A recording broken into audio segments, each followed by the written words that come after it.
സദസ്സിന് വന്ദനം.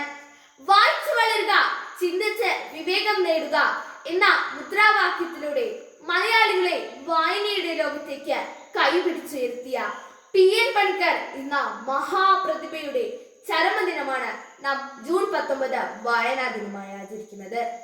ഭൂമിയിൽ മനുഷ്യന് മാത്രം ആസ്വദിക്കാൻ കഴിയുന്നതാണ് വായന.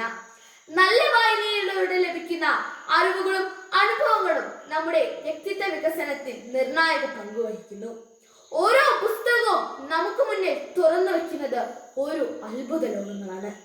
ആ ലോകത്തിൽ എത്തിച്ചേരാനുള്ള വഴിയാണ് വായന.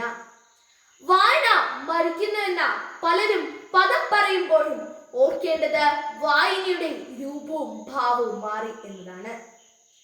ഈ വായനയുടെ സാങ്കേതിക മികവിലും പുസ്തകങ്ങളിലെ മണവും അക്ഷരങ്ങളിലെ തഴക്കവും പഴക്കവും എല്ലാം വായനയുടെ മികച്ച പതിപ്പ് തന്നെയാണ്. വിജ്ഞാന വിസ്ഫോടനത്തിന്റെ ഈ കാലഘട്ടത്തിൽ ലൈബ്രറികളെ ഫലപ്രദമായി ഉപയോഗപ്പെടുത്തിയും പുസ്തകങ്ങളെ നെഞ്ചോട് ചേർത്ത് പിടിച്ചും രക്ഷിതാക്കളുടെയും അധ്യാപകരുടെയും നേതൃത്വത്തിൽ നമുക്ക് വായന ഒരു ശീലമാക്കാം.